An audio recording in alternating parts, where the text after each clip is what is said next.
அனைவருக்கும் வணக்கம். திருநெல்வேலி சரஸ்வதி ஞான சம்பந்த கலாலயம் நுண்கலை கல்லூரியின் 32ஆம் ஆண்டு திருஞான சம்பந்த பெருமானின் குரு பூஜை விழாவினை நாத யோகா யூடியூப் சேனல் மூலம் கொண்டாடுவதில் மிக்க மகிழ்ச்சி கொள்கிறோம். ஞான சம்பந்த கலாலயத்தின் நிறுவன முதல்வர் என்ற முறையிலும் மற்ற அங்கத்தினர் சார்பிலும் இந்த நாத யோகா சேனலை தொடர்பு கொண்டிருக்கும் அனைத்து சைவ பெருமக்களையும் சிரம் தாழ்த்தி வணங்குகின்றோம். இன்று வைகாசி மாதம் மூல நட்சத்திர நன்னாள். ஞான சம்பந்த பெருமான் ஜோதியில் கலந்த நன்னாளாகும். இந்த நாளை அவரது குருபூஜை தினமாக கொண்டாடுகின்றோம். அன்றைய தினம் ஞான சம்பந்த பெருமானது திருமண நாளும் ஆகும். சொக்கியார் என்ற தோத்திர பூர்ணி அம்மையாரை திருமணம் புரிகின்றார். இவரது திருமணத்திற்கு 63 நாயன்மார்கள் 3 நாயன்மார்கள் கலந்து கொள்ளும் பெயரை பெற்றனர். 3 பேரில் திருநீலகண்ட யாழ்ப்பாணர் ஞான சம்பந்தருடனேயே பல தலங்கள் சென்று அவரது தேவார பதிகங்களுக்கு யாழிசை மீட்டியவர். 2ஆமவர் திருநீலனக்க நாயனார் திருச்சாத்தமங்கையில் தங்கியிருந்து அங்குள்ள அயோத்திநாதரை வணங்கி வந்து ஞானசம்பந்த பெருமான் அவ்வூருக்கு சென்ற பொழுது அவருக்கும் திருநீலகண்ட யாழ்ப்பாணரையும் அவரது மனைவியையும் வரவேற்று உபச்சாரம் செய்தவராகும். திருஞான சம்பந்தரின் திருமணத்திற்கு சடங்குகள் செய்ய வந்தவர். ஞான சம்பந்த பெருமான் திருச்சாத்தமங்கை எனும் தலத்தில் பாடிய பதிகத்தில் நீலனக்க நாயனாரை பற்றி குறிப்பிடுகின்றார். அதன் பெருமையை நாம் உணரலாம். அடுத்ததாக திருமுருக நாயனார். இவர் எங்கெல்லாம் பூக்கள் கிடைக்கின்றதோ, அதாவது நிலப்பூ, நீர்ப்பூ, கோட்டுப்பூ, கொடிப்பூ ஆகிய பூக்களை 5 எழுத்து நாமத்தை ஓதிக்கொண்டே பறித்து வந்து 6 காலமும் இறைவனை பூஜிப்பவராவார். ஞானசம்பந்த பெருமானிடம் மிகுந்த பக்தியும் ஈடுபாடும் கொண்டவர். திருமணத்திற்கு மலர்கள் கொண்டு வருகின்றார். ஞானசம்பந்த பெருமானோடு இந்த 3 நாயன்மார்களையும் நினைந்து வணங்குவோம். வணங்குவது மட்டுமல்லாமல் ஞானசம்பந்த பெருமான் அவருடைய தேவார பதிகங்களிலிருந்து பாடல்களையும் பாடுவதன் மூலம் குரு அருளையும் திருவருளையும் பெறுவோம். அடியேன் வேணு இசையோடு குரல் இசையை தொடர இன்று திருவருள் கூட்டியுள்ளது. இசை நிகழ்ச்சியினை தொடருவோம். கேட்கும் அடியவர்கள் ஒவ்வொருவரும் தாங்கள் இருந்த இடத்திலிருந்து கொண்டே இசையோடு கலந்து கொண்டு திருமுறையை பண்ணோடு அனுபவிக்கலாம். முதலில் சேக்கிழார் பெருமானருடைய வேதநெறி தழைத்தோங்க என்று தொடரும் பெரிய புராண பாடல் ஞான சம்பந்த பெருமானது சிறப்பினை கூறுவதாகும்.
மூவர் தேவார பதிகங்கள் அடங்கிய ஏடுகள் யாவும் சிதம்பரம் திருக்கோவிலின் அறையிலிருந்து எடுக்கப்பட்டன. இவைகள் கிடைப்பதற்கு அருள் பாலித்தவர் திருநாரையூர் பொல்லா பிள்ளையார் ஆவார். பொல்லா பிள்ளையாரின் அருள் பெற்றவர் நம்பியாண்டார் நம்பிகள் ஆவார். அவர் சிறு பிள்ளை பள்ளி செல்லும் பருவத்தில் இருந்தவர். அச்சமயம் முதலாம் ராஜராஜ சோழரும் மூவர் தேவார பதிகங்கள் அடங்கிய ஏடுகளை தேடி கண்டுபிடித்து மக்கள் பயன்பெறும்படி செய்ய வேண்டும் என்ற முயற்சியில் ஈடுபட்டுக் கொண்டிருக்கின்றார். ராஜராஜ சோழர் திருநாரையூர் சென்று பொல்லா பிள்ளையாரை வணங்கி நம்பியாண்டார் நம்பி மூலம் ஏடு இருக்கும் இடத்தை கேட்க வேண்டும் என்று விண்ணப்பிக்கின்றார். அதற்கு பதிலாக ஒரு அசரீரி ஒலிக்கின்றது. தில்லை சிதம்பரம் கோயிலில் ஓர் அறையில் இருப்பதாக அசரீரி வாக்கு எழுகின்றது.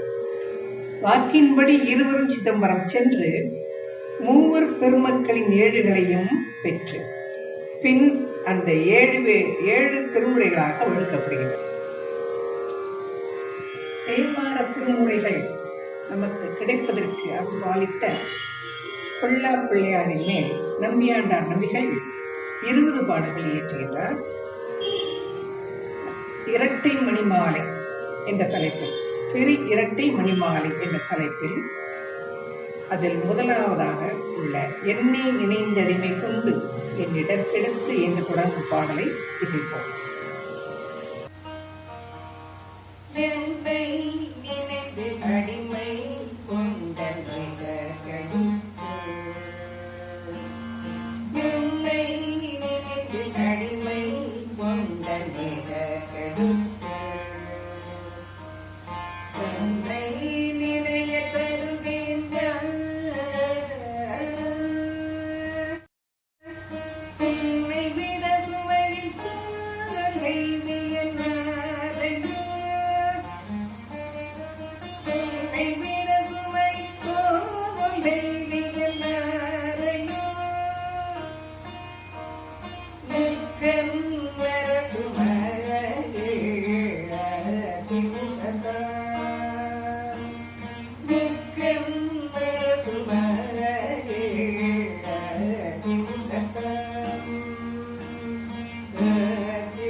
அடுத்து ஞானசம்பந்த பெருமான் விநாயக பெருமானின் தோற்றத்தை கூறும் பாடல்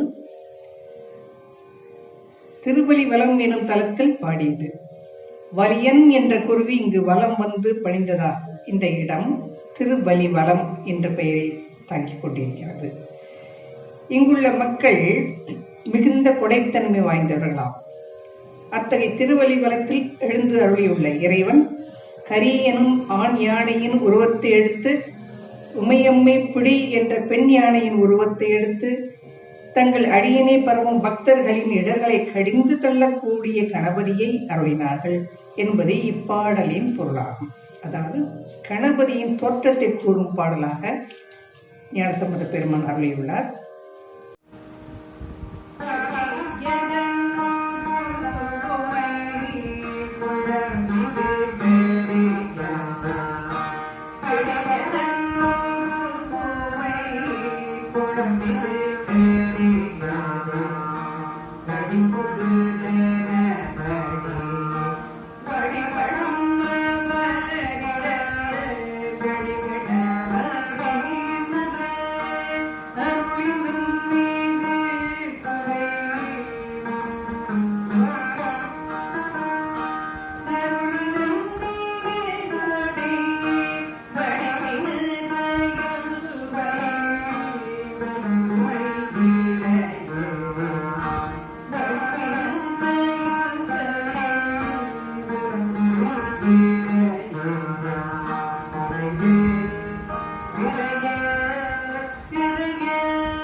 ஞானசம்பந்த சுவாமிகள் தனது 3ஆம் வயது தொடக்க நாளில், அதாவது பிறந்த நாள், சித்திரை மாதத்து திருவாதிரை நட்சத்திரத்துடன் கூடிய நாள், தனது தந்தை சிவபாத ஹிருதயுடன் சீர்காழி திருக்கோயில் திருக்குளத்திற்கு செல்கின்றார்.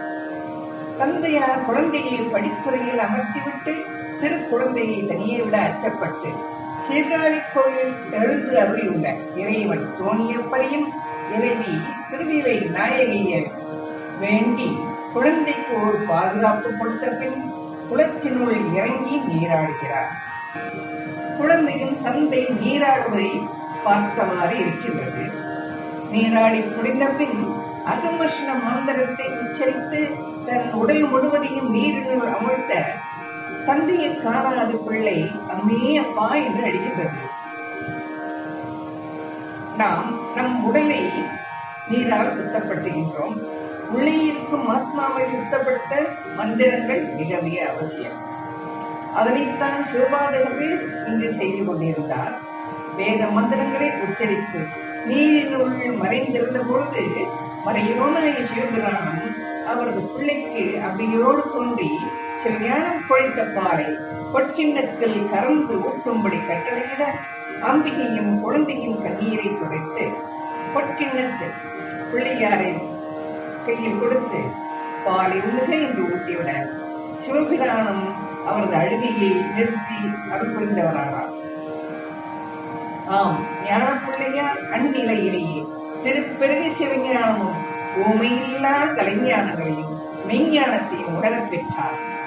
இதனை சேக்கிழார் பெருமான் கூறும் விதமாவது: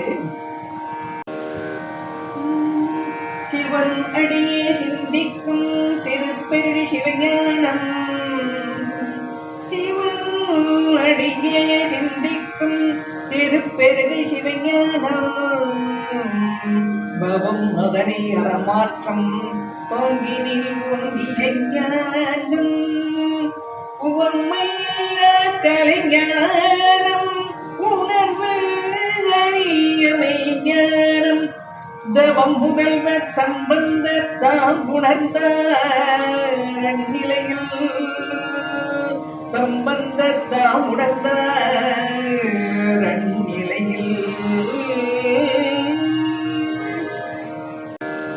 இத்தகைய அருட்செயல் தன் பிள்ளைக்கு ஒருபுறம் நடக்க சிவபாரகுதைய நீராடி முடித்து பிள்ளையிடம் வர பால் வழியும் வாயோடு இருக்கும் குழந்தையை கண்டதும் சினம் கொண்டு கையில் சிறு கோலை எடுத்து, உனக்கு இவ்வாறு எச்சில் கலக்க பால் அருந்தியவரை காட்டு என்று கையை ஓங்கியவாறு கேட்க, பிள்ளையார் ஓங்கிய போல் தன்மேல் படாதவாறு தனது சிறு காலை தூக்கி ஒதுங்கியவாறு தனது சிறு கையை தூக்கி கோபுரத்தை சிறு விரலால் காட்டிக்கொண்டே பதில் கூறுகின்றார் பண்ணோடு. தோடுடைய செவியன் விடையின்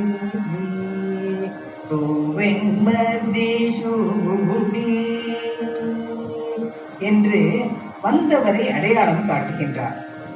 இவ்வாறு துவங்கி 10 பாடல்களை இசையோடு பாடிவிட்டு 11வது பாடலில் இப்பாடல்கள் 10 பாட வல்லவர்கள் தங்கள் முன் வினைகளை தீர்த்துக் கொள்வது எளிதாகும் என்றும் காப்பு சாத்துகின்றார்.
இவ்வாறு முதல் பதிகத்தை கோவில் குளக்கரையிலே நின்று பாடியவர் தனக்கு பால் அருத்திய உமை அமையையும் இறைவனையும் கோயிலினுள் சென்று வணங்க வேண்டும் என்ற விருப்பத்தோடு உள் சென்று அமர்ந்த கோலத்தில் இருக்கும் இறைவனையும் இறைவியையும் பணிந்து பண்ணோடு பாடுகின்றார். ஒவ்வொரு பாடலிலும் இறைவன் உமையோடு இருந்தானே என மீண்டும் மீண்டும் பாடி வணங்குகின்றார். இப்பதிகத்தின் முதல் பாடலையும் திருக்கடை காப்பு பாடலையும் இசைக்க கேட்கலாம்.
இவ்வாறு ஞானப்பாலூட்ட அன்று இருபதியங்களால் இறைவனை பணிந்து வணங்கிய ஞானசம்பந்த பிள்ளையார் மறுநாள் காலை தனது முதல் யாத்திரையை தொடங்குகின்றார்.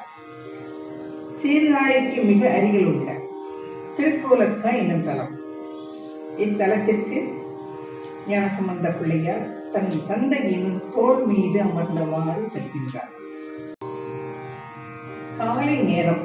செல்லும் வழியில் உள்ள நீரோடைகளில் வாழை மீன்கள் எங்கு அங்குமாக துள்ளி குதிக்கின்றன. பொய்கையில் மாதர்கள் குடைந்து குடைந்து நீராடுகின்றனர். இந்த இயற்கை காட்சியினை வர்ணித்துக் கொண்டே இத்தகைய திருக்கோலக்காவில் இறைவன் எழுந்து அருளியுள்ளான். இவன் சடையினுடன் பிறையுடனும் சாம்பல் பூச்சுடனும் கேள்வியுடனும் இதற்கு என்ன காரணமோ என்ற கேள்வியும் எழுப்புகின்றார். பாடலை கேட்கலாம்.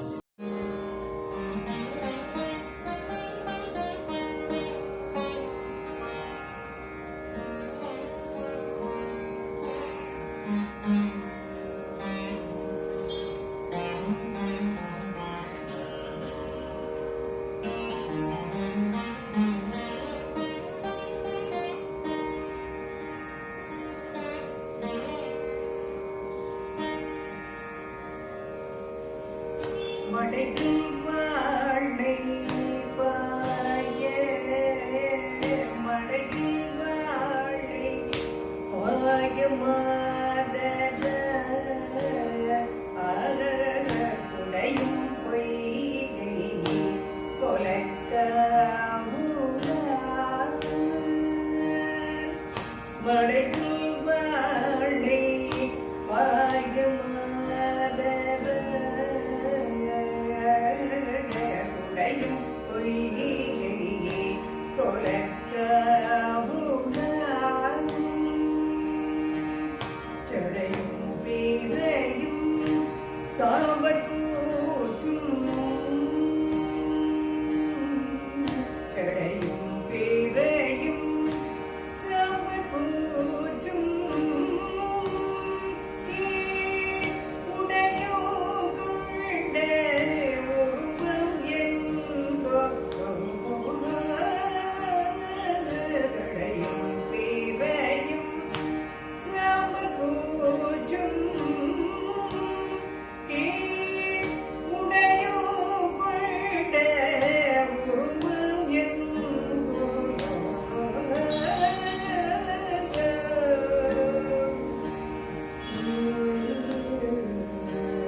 நலம்புழ்காழி ஞானசம்பந்தன்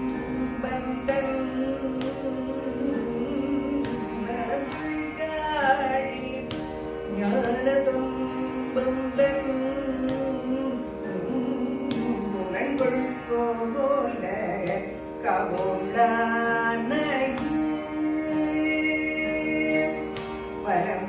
பாடல் வல்லவாய்மை வலங்கள் பாடல் வல்லவாய்மையாக புலம்பள் வினை போய் ஓங்கி வாழ்வதே வலங்கள் பாடல் வல்லவாய்மையாக புலம்பள் வினை போய் ஓங்கி வாழ்வதே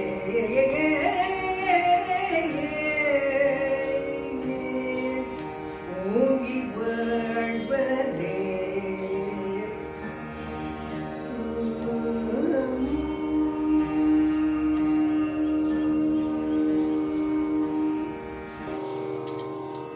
இப்பதிகத்தை தன் இரு சிறு கைகளில் தாளமிட்டவாறு ஞானசம்பந்த பிள்ளையார் பாடுகிறார்.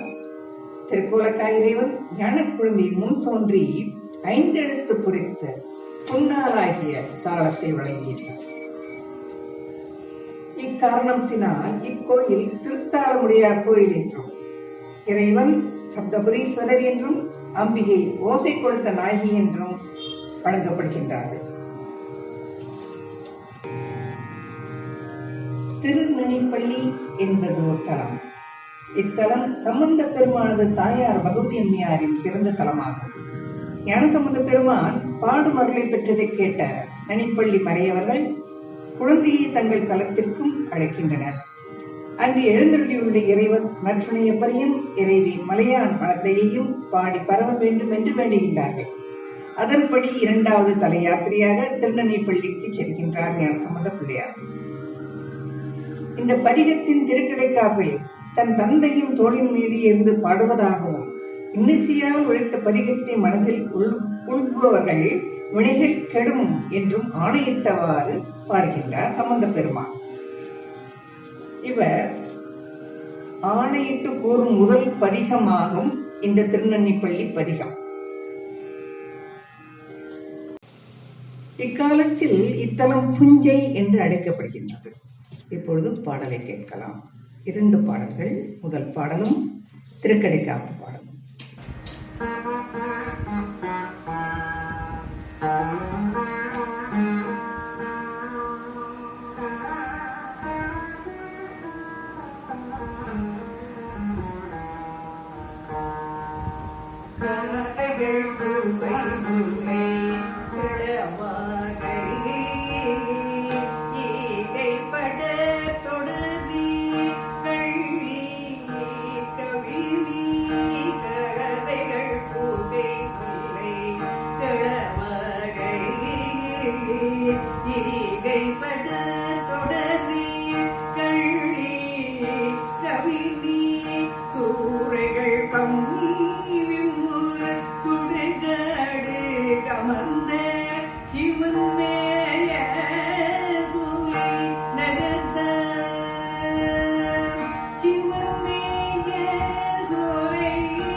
கடல் வரை யோதம் மல்கு கடி காணல் வனல் கமல் காடி என்று கரூர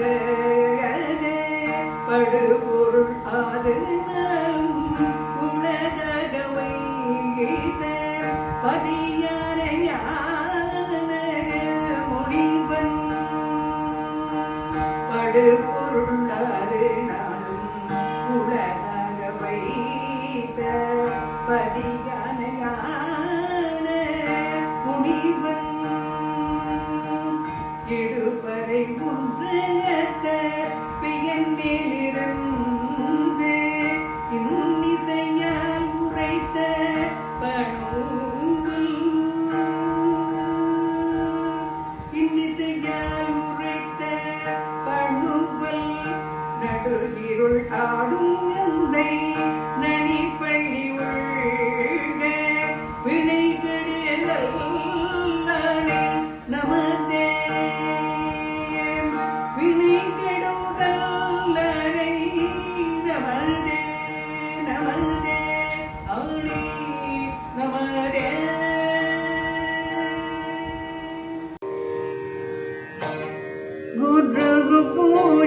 நாளில் குறைவில்லாதிவர்க்கு குருவு பூஷை நாளில் குறைவில்லாதிவர்க்கு வருபூஷை தந்தோர் மாநிலத்து வாங்கி வருபூஷை தந்தோர் மாநிலத்து வாங்கி தவ பயன் எய்தி சதுகுர் மறைகிரியில் தவ பயன் எய்தி சதுகுர் மறைகிரியில் சிவகதி அடைதல் திண்ணம் உண்மைகதே சிவகதி அடைதல் திண்ணம் உண்மைகதே.